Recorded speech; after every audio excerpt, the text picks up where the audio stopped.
जरा इस कहानी को ध्यान से सुनिएगा। आज हम इस कहानी के माध्यम से बताएंगे नरक और स्वर्ग में जाने का असली हकदार कौन है।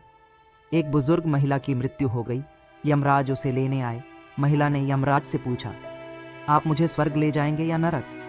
यमराज बोले, दोनों में से कहीं नहीं। तुमने इस जन्म में बहुत ही अच्छे कर्म किए हैं, इसलिए मैं तुम्हें सीधे प्रभु के धाम ले जा रहा हूँ। बुजुर्ग महिला खुश हो गई और बोली, धन्यवाद, पर मेरी आपसे एक विनती है।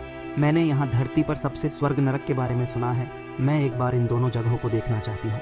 यमराज बोले, तुम्हारे कर्म अच्छे हैं, इसीलिए मैं तुम्हारी यह इच्छा पूरी करता हूँ। चलो, हम स्वर्ग और नरक के रास्ते से होते हुए प्रभु के धाम चले गए। दोनों चल पड़े। सबसे पहले नरक आया।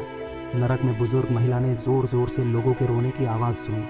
नरक में सभी लोग दुबले पतले और बीमार दिखाई दे रहे थे। महिला ने एक आदमी से पूछा, यहाँ आप सब लोगों की ऐसी हालत क्यों है? आदमी बोला, तो और कैसी हालत होगी? मरने के बाद जब से यहाँ आए हैं, हमने एक दिन भी खाना नहीं खाया। भूख से हमारी आत्माएं तड़प रही हैं। बुजुर्ग महिला की नज़र एक विशाल पतीले पर पड़ी, जो कि लोगों के कद से करीब 200 फुट ऊंचा होगा। उस पतीले के ऊपर एक विशाल चम्मच लटका हुआ था। उस पतीले में से बहुत ही शानदार खुशबू आ रही थी। बुजुर्ग महिला ने उस आदमी से पूछा, इस पतीले में क्या है?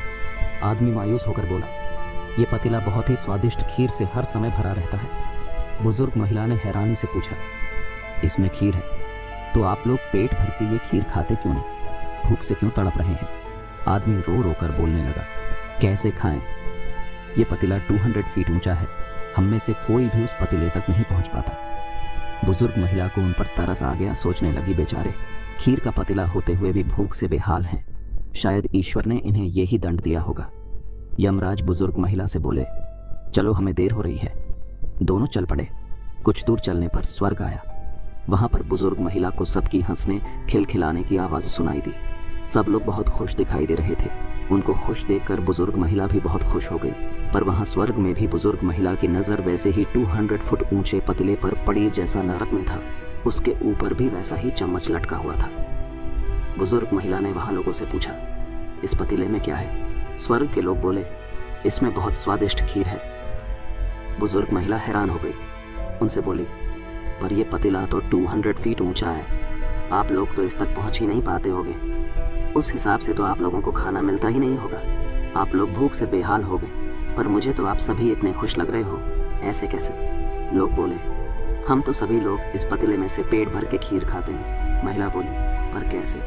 पतीला तो बहुत ऊंचा है। लोग बोले, तो क्या हो गया? पतीला ऊंचा है तो यहाँ पर कितने सारे पेड़ हैं। ईश्वर ने ये पेड़ पौधे, नदी, झरने हम मनुष्यों के उपयोग के लिए तो बनाए हैं। हमने इन पेड़ों की लकड़ी ली, उसको काटा, फिर लकड़ियों के टुकड़ों को जोड़ के विशाल सीढ़ी का निर्माण किया। उस लकड़ी की सीढ़ी के सहारे हम पतीले तक पहुंचते हैं और सब मिलकर खीर का आनंद लेते हैं। बुजुर्ग महिला यमराज की तरफ देखने लगी। यमराज मुस्कुराए, बोले, ईश्वर ने स्वर्ग और नरक मनुष्यों के हाथों में ही सौंप रखा है। चाहे तो अपने लिए नरक बना ले, चाहे तो अपने लिए स्वर्ग। ईश्वर ने सबको एक समान हालातों में डाला है।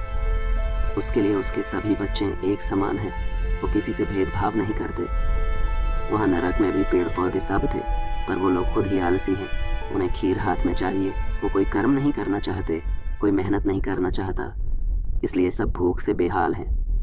यही तो ईश्वर की बनाई इस दुनिया का नियम है। जो कर्म करेगा, मेहनत करेगा, उसी को मीठा फल खाने को मिलेगा। अर्थात स्वर्ग एवं नरक आपके हाथ में ही है। मेहनत करें, अच्छे कर्म करें और अपने जीवन को स्वर्ग बनाएं। लेकिन इस कहानी का यह मतलब नहीं है कि आप जीव हत्या करें, आपको स्वर्ग मिलेगा। अगर आपको इस कहानी से थोड़ा भी सीख मिला हो तो प्लीज़ आप हमारे चैनल को सब्सक्राइब और शेयर ज़रूर करें।